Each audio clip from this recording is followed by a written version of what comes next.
I set up my tent in the Appalachian Mountains last year. It was a secluded campground.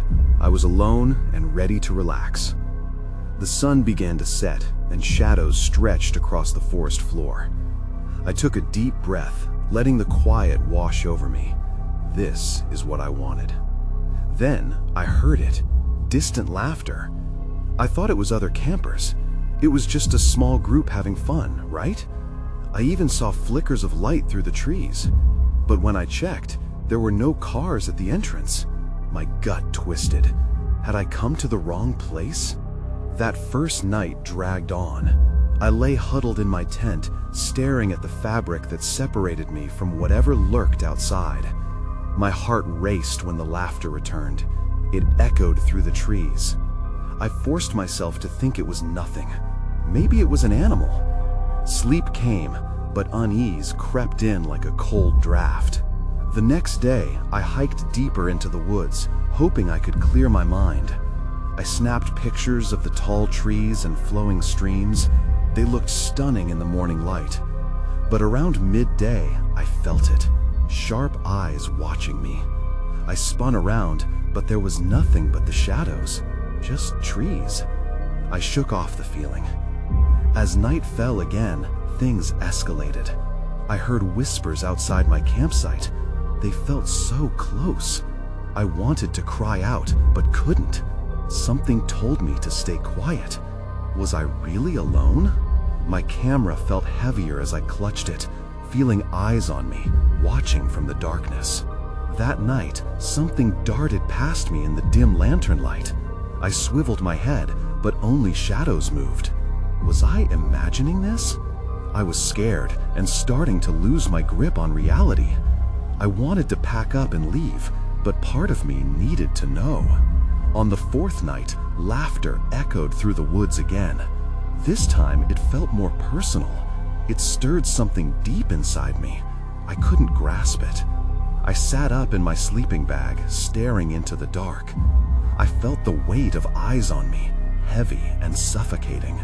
With trembling hands, I zipped my tent and stepped outside. The air was cold, biting at my skin. "Hello?" I whispered. Silence. Then I heard it, a single laugh, followed by a low voice. "Why are you here?" I turned around quickly, heart pounding. There was no one there, just shadows dancing in the night. As dawn broke, I packed up my gear with shaking hands. The campsite was bright now, but I still felt lost. I couldn't shake the whispers or the laughter that had haunted me. My answers slipped through my fingers like fog rolling away. I didn't know what happened that week. I felt an unease deep in my bones. All I knew was that the Appalachian Mountains held secrets I could never uncover. As I drove away, I glanced back one last time. The trees loomed tall, and I couldn't help but think they watched me leave, holding their mysteries close. As I drove down the winding road away from the mountains, I thought about everything that had happened. The laughter, the whispers, none of it made sense. But the tight knot in my stomach insisted there was something more. I needed to talk to someone, hear their experiences. Maybe I wasn't the only one. Back in town, I stopped at a local diner. The smell of coffee and fried food washed over me as I stepped inside. The place was almost empty, just a couple of locals at the counter. I picked a booth in the corner, hoping to go unnoticed. I needed to gather my thoughts. But as I sipped my coffee, I couldn't ignore the woman who walked in, thin and wiry, with wild hair and a frantic look in her eyes. She glanced around, finally settling her gaze on me. "You were in the woods," she said, her voice trembling. I nodded, unsure how she knew. "Yeah, I camped out there last week." Her demeanor changed instantly. Urgency radiated from her. "You heard it, didn't you? The laughter?"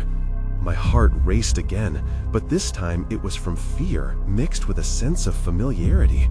"Yes, what was it?" She slid into the booth across from me and leaned close. "It's not just in your head. People go missing out there. I can feel it. Last summer, a group of hikers disappeared, never found. Folks say it's part of the mountain's curse. Please, don't say that, I whispered, feeling the walls closing in. I almost fled the diner right then, but something held me there. The woman continued, her voice steadying. They laugh to lure you in. They know when you're alone, and they feed off your fear. You have to get out of there before it's too late. My chest tightened at the thought. I had felt every bit of that fear, but how could she know? Why didn't anyone warn me before? They don't believe it until it happens to them. They brush it off as stories, but I know the truth. She looked at me intensely, her eyes burning with urgency. You need to leave this town and never come back. Why? I asked, suddenly unsure if I should even be there. I'm not the only one who sees it. You think you're the only one they're watching? She sat back, scanning the room.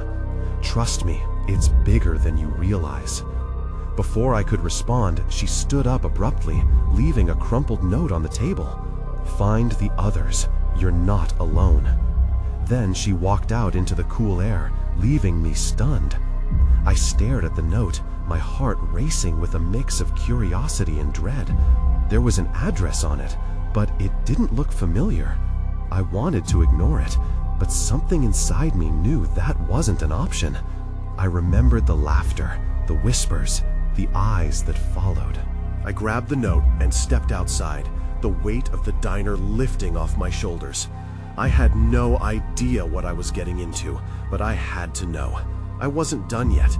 With a deep breath, I climbed back into my car and set off in the direction the note led me. I had a feeling this was only the beginning. The drive was tense, each mile stretching my nerves taut. The address led me out of town, toward the outskirts, where the familiar woods loomed larger, their shadows growing darker as the sun began its descent. I gripped the steering wheel, uncertainty gnawing at me. I pulled up to a rundown cabin, the paint peeling and overgrown weeds curling around the steps. It looked abandoned, but a faint flicker of light crept through a cracked window. My instincts screamed for me to turn back, but I needed answers. I had to know if the woman was right. As I stepped out of the car, the air grew still.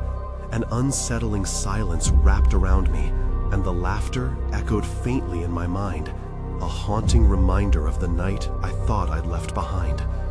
I approached the cabin with cautious steps and knocked lightly on the door.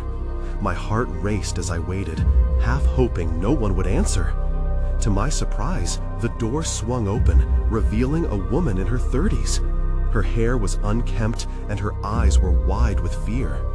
"You're here," she said, scanning me as if she was searching for something. Who are you?" I stuttered, trying to wrap my head around the situation. "I got an address. I was told to find the others." She stepped aside, encouraging me to enter. "You're lucky. Most don't make it this far," she muttered, closing the door behind me. The cabin was dim, filled with shadows and old furniture covered in dust. A flickering candle on the table cast unusual shapes on the walls. I looked around, my anxiety climbing. "What do you mean? What's going on here?" She sighed deeply, running her fingers nervously through her hair. "You heard the laughter, didn't you?" "Yes," I replied, the knot in my stomach tightening further. "What is it?" "It's a warning. It's a call to be lured in," she whispered. "I used to dismiss it too, until they took my friends. We were just camping, just like you." I felt a cold chill run down my spine. I thought back to the woman in the diner. What happened? "They were never found," she said, her voice trembling. "If you're here, then you're marked. They watch. They listen." Before I could process it, she turned and opened a small drawer. She pulled out a faded newspaper clipping and handed it to me. It showed a picture of the cabin, but the date was from 2 years ago. Another tragedy, another group of campers who had vanished. Suddenly, a loud crash resonated from outside the cabin. We both jumped. I felt my heart pound in my chest. "We have to go. "They're coming," she urged, her eyes darting around like they might betray her. Just then, I caught sight of movement outside the window. I squinted to get a better look, but everything turned gray. The laughter escalated, echoing in the distance, piercing the suffocating quiet. "Who's out there?" I demanded, panicking as a shadow crossed the cabin. "Get down," she hissed, pulling me forcefully behind the table. My breath quickened as the noise drew closer, bodies moving around the cabin. Then, everything went dark, and I felt a cold grip around my throat. I gasped, my air cut short. Panic surged through me as I struggled against the grip tightening around my neck. A moment later, the pressure released, and I instinctively fell forward, gasping for breath. "Stay quiet," she whispered, her voice barely above a murmur. I looked up to see her eyes wide, darting toward the window. The laughter had subsided, but I could still feel something lurking outside. "What was that?" I croaked, rubbing my sore throat. She shook her head, fingers trembling. "We need to hide, if they see us." Before she could finish, there was another crash, then the unmistakable sound of boots stomping on the porch. My heart raced, and I pressed myself against the floor, desperate to blend into the shadows. I glanced around the dark room, searching for a place to escape. There was a closet off to the side, but my instincts told me it was a gamble. Still, staying here felt like a death sentence. "Let's move," I whispered. I gestured toward the closet, but she shook her head, eyes wide with fear. "No, we can't leave the table. It'll know where we are," she hissed. I didn't understand. What kind of thing could know? Was it hiding outside, just waiting for us to show ourselves? The thought sent chills down my spine. Voices murmured from outside, muffled but urgent. "Did you hear that?" a man demanded. "I swear I saw movement." My heart dropped. They were looking for us. The woman slid next to me, her breath quick and shallow. "We'll be quiet, just breathe," she said, trying to keep calm despite the panic in her voice. Suddenly, the door rattled violently. I clenched my fists, the sound echoing like an alarm bell. The door was old and worn, but from the force behind it, I knew it wouldn't hold for long. "We can't stay," I said, feeling dread wash over me. I could hear the laughter again, faint but growing louder. Something was moving in the woods, swirling around us like a specter. "That noise," she stammered, trembling. "It's what's coming for us. We need to find the back exit." Before I could respond, the door slammed open, causing me to jump. A tall figure stood silhouetted in the doorway, the light casting shadows along its frame. I couldn't make out its features, but the figure Was unmistakably human, or at least it seemed so. "Found you," it said, the voice dripping with malice. My mind raced. Another voice chimed in, echoing the first. Come out wherever you are." "Run!" I shouted, pulling her to her feet. We bolted toward the closet, desperation fueling my steps, but I could see the figures moving, closing in.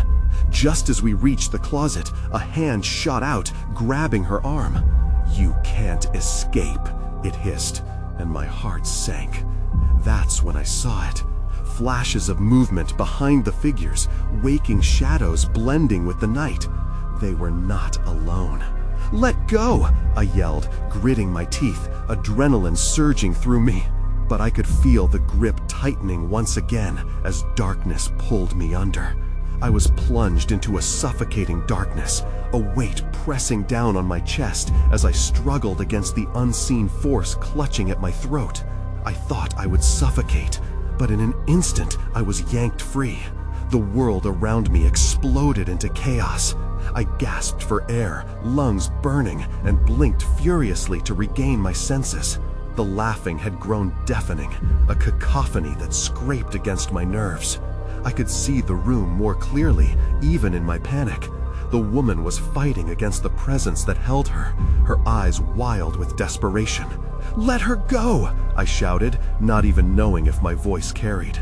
I was met with silence, but the laughter twisted and echoed, mocking our fight. Suddenly, the grip on her arm loosened and she spun out of reach. Without thinking, I grabbed her hand, and together we stumbled backward toward the closet. "Now!" I urged, shoving her inside first. Her body squeezed past old hangers and dusty coats that seemed to reach for us as if they wanted to hold us back. I scrambled in after her, barely fitting, and closed the door just as the laughter morphed into a chant. The darkness inside was thick, and my heart thundered in my chest. I held my breath, trying to hear past the noise. My thoughts raced. Who were they? What did they want? The voices outside continued, taunting and relentless. "We know you're in there. Don't hide." "That's all they want," she whispered, trembling beside me. "For us to reveal ourselves, but don't give in." A moment passed, and I thought we had evaded notice. Then a new sound broke through the madness. A scratching, like nails running along wood, right against the closet door. My entire body froze, my pulse quickened. "What is that?" I whispered, a knot forming in my stomach. "I don't know," she replied, her voice quaking. "But we can't stay here for long." I peered through the sliver of light coming from the crack in the door. My stomach dropped when I saw it, a shadow moving back and forth just outside the closet. It was low, almost Slytherin. I couldn't make out any clear features. "It's looking for us," I said, fear tightening my throat. We held our breath as the scratching intensified. It felt like time was stretching endlessly. My mind raced to find a plan. We couldn't stay hidden forever, and those outside, they knew we were close. Then, just like that, the noise stopped. The silence was absolute, making it even more terrifying. Had they gone? Were they waiting for us to make a sound? "Now," I whispered, adrenaline surging. I turned the handle slowly and inched the door open just enough to peek out. The room was empty. My heart pounded, but it felt too quiet. Something was wrong. I stepped out, pulling her with me. The space felt eerie, almost alive, like it was watching. That's when I saw it, a glint of light reflecting off something metallic in the corner of the room. "Stay back," I called out, instinctively blocking her from seeing. A sudden chill ran down my spine. I had no idea what it was, but it felt like the key to all the madness surrounding us. Then, the door slammed shut behind us with a force that shook the house, and I knew we were out of time. I spun around, panic swelling in my chest as I processed the slamming door. It felt like the walls themselves were closing in. "We need to move," I said, urgency sharpening my voice. The metallic object caught my eye again. I could see it shining faintly. A small dagger, its blade etched with strange symbols. I reached for it, compelled by something I didn't fully understand. My fingers wrapped around the hilt, and the moment I touched it, a surge of energy pulsed through me. A vision swam into my mind, a flash of someone standing where I stood, holding the dagger high as if in defiance. "Are you okay?" she asked, watching me with wide eyes. "I don't know," I admitted, still gripping the dagger tightly. The laughter outside was replaced by a low, ominous hum that seemed to vibrate through the air. They were coming. "Let's find a way out," she said, determination creeping into her voice. We stepped further into the room, scanning for an exit while the heavy silence clung to us like a shroud. My heart raced as I moved toward the far wall, half expecting it to cave in. And then I saw the window, open but choked with grime. "Over here!" I cried, relief washing over me. But just as we approached, shadows flickered at the periphery of my vision, almost like the laughter had manifested into shapes dancing along the walls. The air thickened, and anxiety knotted my stomach once again. "Wait," she whispered, tugging my arm. "We can't just jump. We need to ensure it's safe." The shadows shifted and elongated, coiling around the room like snakes. My breath caught in my throat as flashes of pale faces appeared, twisted in maddening delight. Stay close, I urged, inching toward the window. The energy from the dagger pulsed at my side, a reminder of the danger encroaching. On the count of 3, we're jumping. I saw her hesitance, the fear playing across her features, but there was no time. 1, 2, 3. We lunged for the window together, crashing through the dirt and grime into the cool night air outside. I hit the ground hard, but she was quick to pull me up. "Run!" she yelled, pulling me into the dark expanse of the forest. The laughter was now mingled with cries of rage, a dissonant symphony chasing us from that cursed house. Branches snagged at my clothes, and the landscape blurred into a messy whirl around us. I felt exhilarated and terrified in equal measure. Running through the trees, I glanced back, half expecting to see our pursuers. Nothing was there, but the cold dread settled deeper in my gut. "Where do we go?" she shouted over the rush of wind. "Just keep moving," I shouted back, desperately trying to shake off the feeling that whatever was coming after us had more than just our physicality in its sights. As we pushed deeper into the woods, I stole a quick glance at the dagger. Hazily, I recalled snippets from my vision. Faces, chants, a gathering. It felt like it held untold secrets, but now wasn't the time to ponder its meaning. Then I heard it, a soft whisper cutting through the wind. "He cannot escape. He belongs to us now." Horror froze me, and I abruptly stopped, turning to face her. "Did you hear that?" Her eyes widened. What did they mean, he? Before I could answer, the night darkened around us, an unnatural shadow swallowing the trees. It felt like something was watching, waiting for the perfect moment to strike. My heart raced again, but there was no turning back now. We had to figure out what these entities wanted before it was too late. We kept running, the sound of whispers now blending with the rustling leaves. I couldn't shake the feeling that something was lurking just out of sight. "We have to hide," I gasped, pulling on her arm. We ducked behind a knotted tree, the dagger gripped tightly in my hand. I prayed it would protect us somehow. I dared to glance around the trunk, scanning the darkness. Nothing, just the tangled shadows of the night forest. "What do we do?" she whispered, her voice barely above a breath. I shook my head, still trying to catch my breath. Fear licked at my spine. "We can't stay here. They'll find us." I thought back to the dagger, the surge of energy I felt when I touched it. What was it? Why did it feel so important? Suddenly, the forest became eerily silent. The usual sounds of crickets and rustling leaves vanished. I instinctively held my breath. The air grew thick and charged, as if the world had paused to listen. Then, a low growl rumbled in the distance, sending chills through me. "What was that?" she stammered, clutching my arm tighter. "I don't know, but we need to move," I whispered urgently. My instinct screamed at me to keep going. Whatever had followed us was getting closer. As we crept away from our hiding spot, the dagger glinted under the minimal moonlight, drawing my attention. "Wait," I said, "let me see it again." I turned it over in my hand, examining the engravings. They felt alive, almost like they were vibrating against my palm. "Did you see that?" she asked, pointing deeper into the woods where the shadows seemed to shift. "There's something there." I squinted, my heart pounding.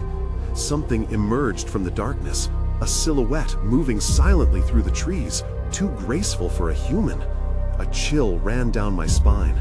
"We have to run now," I blurted. We turned and sprinted again, dodging branches and thick underbrush.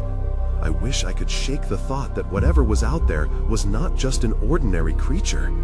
As we rounded a bend, something shimmering caught my eye, similar to the dagger, but larger. I skidded to a halt, pulling her along with me. "Over there," I pointed. It lay half buried in the ground, a larger weapon engraved with the same symbols. My pulse quickened. "It looks like it belongs to this place," I murmured, breathless. "Do you think it's safe to take?" she asked, hesitating. "I don't know, but it might be our only chance."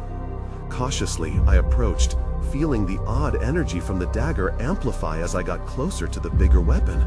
I reached down, grasping the hilt.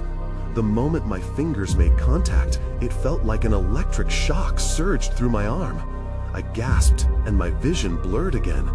This time, I saw a vision of the forest filled with people, chanting, their faces obscured with masks. They were raising weapons like the one I now held.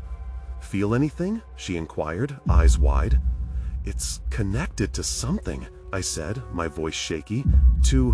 Before I could finish, the low growl morphed into a chorus of snarls, casting a new urgency in the air. The shadows shifted dramatically, forming a wall of darkness creeping toward us. "Run!" I shouted, clutching both weapons tightly. My heart thundered with the realization that we were far from safe. If this was what they wanted, they would stop at nothing to claim us. But just as we turned to flee, a sharp pain shot through my arm. I looked down to see a dark tendril wrapping around the dagger. It pulled, dragging me toward the encroaching darkness. "We need to fight," I cried, adrenaline coursing through me. A strange determination surged within me. Chills shot through me as I faced the lurking shadows, ready to dive headfirst into the unknown. My breath caught in my throat as the darkness pressed closer, hunger echoing in its distant growls. The dagger pulsed in my grip, an almost comforting warmth compared to the fear that threatened to swallow me whole. I swung it in front of me, barely knowing how to fight, but the instinct was there, a flicker of something deep within urging me to protect. "Leela, we can't just stand here," I shouted, tearing my focus from the shadows. "Help me!" She nodded, grabbing the second weapon. I barely noticed as she clutched it tightly, her face pale but resolute. "What do we do?" she managed to say, surveying the dark mass closing in. "Stand back to back," I instructed. "We'll protect each other."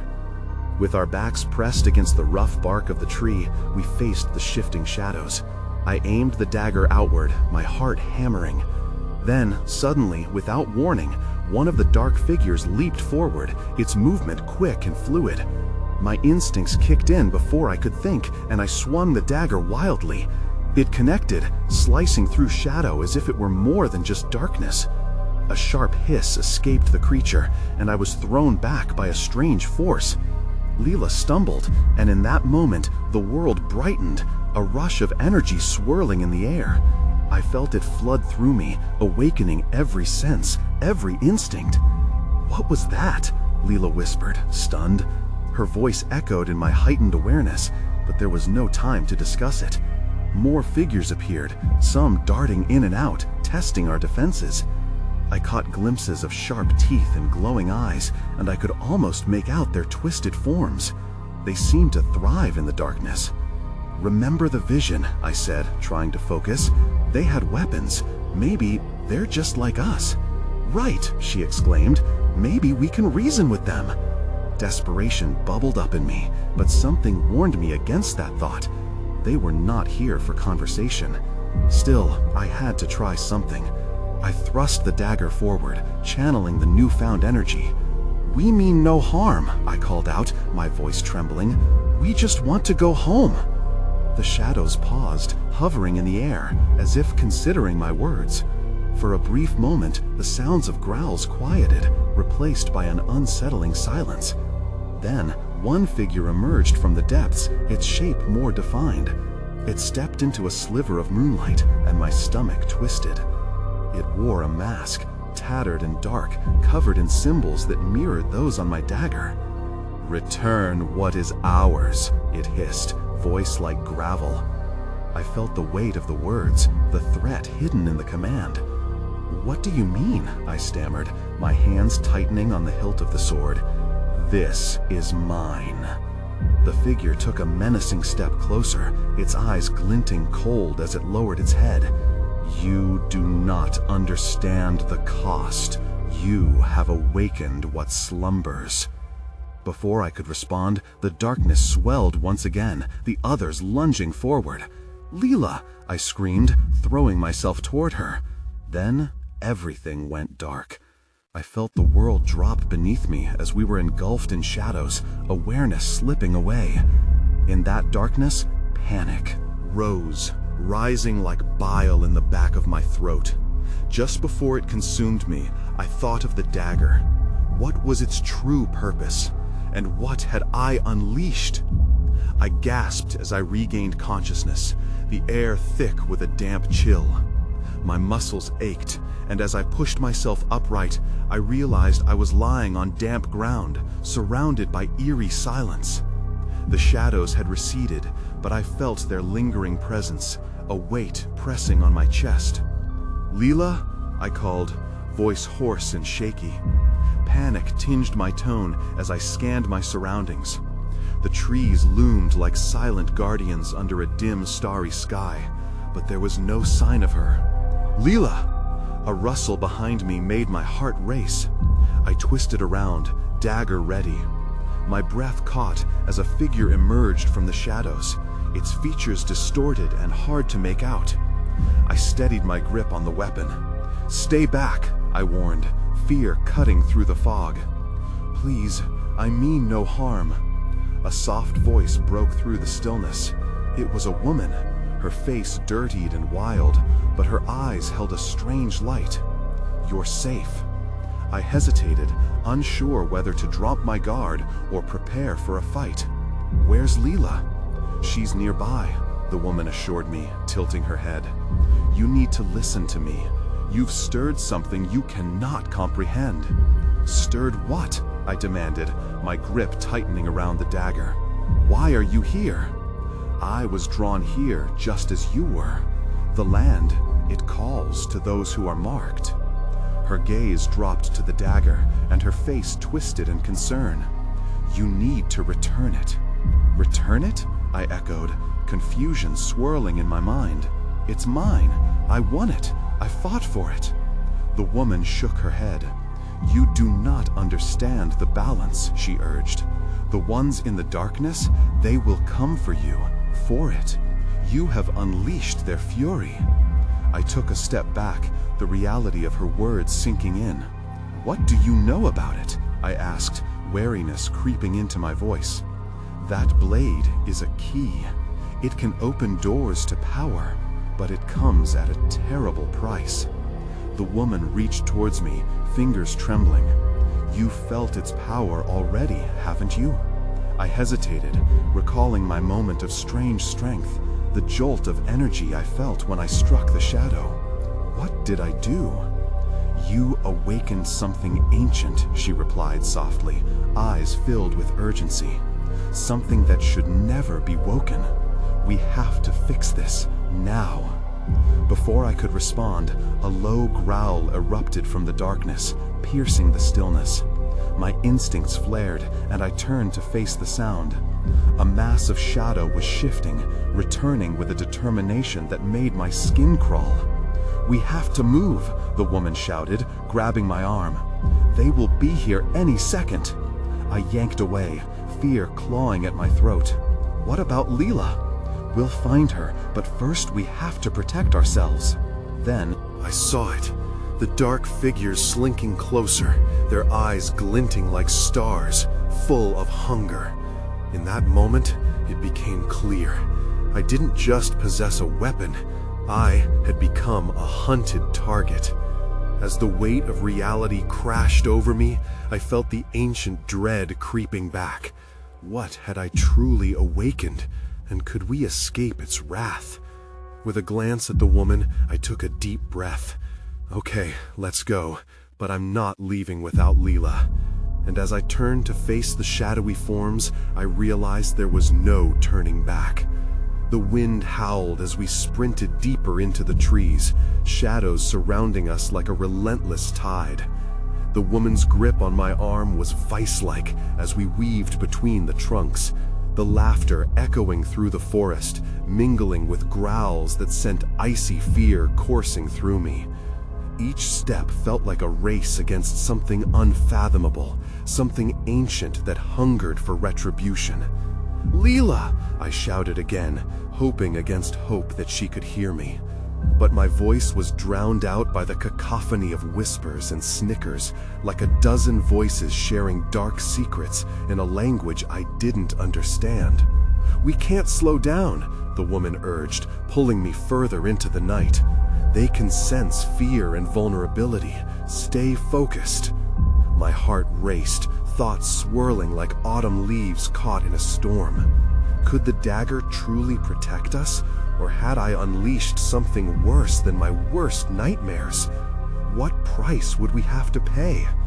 "What do we do now?" I managed between breaths, casting a desperate glance over my shoulder. "We need to find a way to confront whatever follows us," she replied, her eyes scanning the woods. "The longer we wait, the more powerful they become. The dagger may be a part of this forest's ritual, a connection to what they want." A sudden chill filled the air, cutting through the frantic heat of our flight. I paused, feeling it surge through me, a warning. "We can't keep running. We need to make a stand." "Are you insane?" she exclaimed, incredulity flashing in her eyes. "Do you know what you're asking?"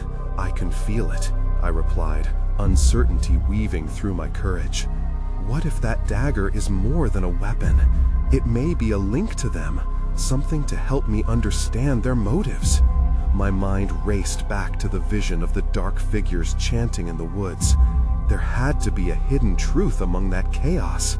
"Or it could lead you to your doom," she shot back, frustration woven into her words.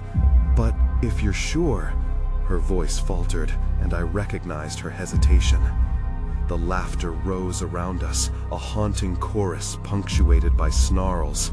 They were getting closer. "I can't lose Leela, not now. If confronting the darkness means facing their power, then I'll take that chance. We have to." "Fine," she said, taking a deep breath. "Let's find a clearing where we can make a stand, somewhere we can defend ourselves."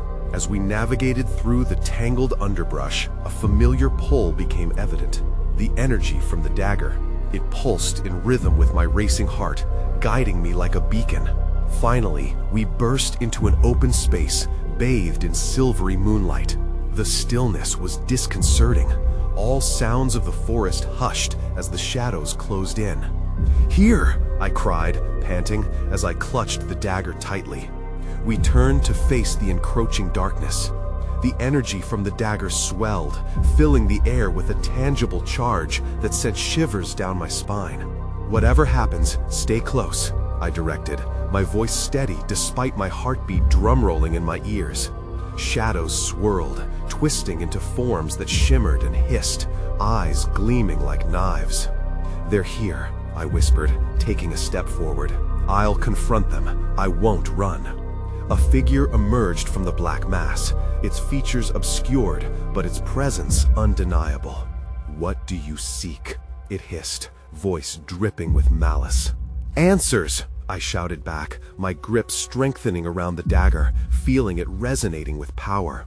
"You've haunted us. Let us speak." A chorus of laughter erupted behind it, echoing through the clearing. The figure regarded me, tilting its head as if considering the weight of my challenge. "You bring such boldness for one who is marked." "Marked," I echoed, heart pounding. "What does that mean?" A tumult of whispers filled the air, threatening to drown me in confusion. "Your blood calls to us. You've awakened what sleeps within these woods." The figure's smile widened into something grotesque, shadows swirling around it. "Whether you sought it or not, you belong here now." "No!" I shouted, pain dashing through me as I recalled Leela's absence. "This isn't my fate. I demand the truth." With a cry, darkness lashed out at me. I swung the dagger reflexively, and the air sizzled as it met the shadow. The figure recoiled, but behind it, more forms surged forward, demanding the sacrifice of my fear.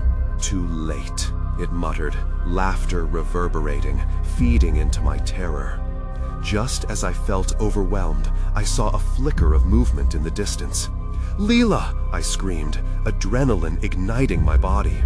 If she was truly nearby, if there was a chance to save her, I had to focus. The dagger's energy thrummed with urgency, resonating with the bond of friendship, love, and resolve I felt for her. "Leave her," I directed the dark mass, forcing every ounce of courage I had into my voice. "She is not part of this. Let her go." At that moment, the shadows staggered, confusion rippling through them. The energy from the dagger surged more fiercely, as if it recognized the plea of my heart. It glowed vividly, illuminating the figures that threatened to consume us. A moment of clarity struck. "You do not control us," I shouted, raising the dagger high. "We are stronger together than you realize." The response was sudden, a wave of their collective rage crashing down upon us with feral intensity. But I stood firm, feeling strength rise from within. The dagger pulsed, and together with Lila, wherever she was, I would fight back. "Together," I chanted, readying myself, even as shadowy tendrils lashed at the edges of my vision. And then, amidst the swell of darkness, I caught a glimpse of Lila. She emerged from the shadows, fear etched on her face, but her spirit unbroken.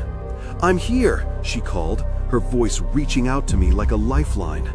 The moment seemed to crystallize, holding its breath like the forest around us. We wouldn't back down. We stood tall against the storm. "What do we do?" Lila breathed, joining me. "Together," I replied, determination igniting between us. We locked our eyes, sharing a silent promise. In that moment, surrounded by overwhelming darkness, we became more than just survivors. We would push back against the night. As shadows closed in and laughter echoed once more, we raised our weapons, and I could feel the power swelling behind us, an unyielding strength forged in connection.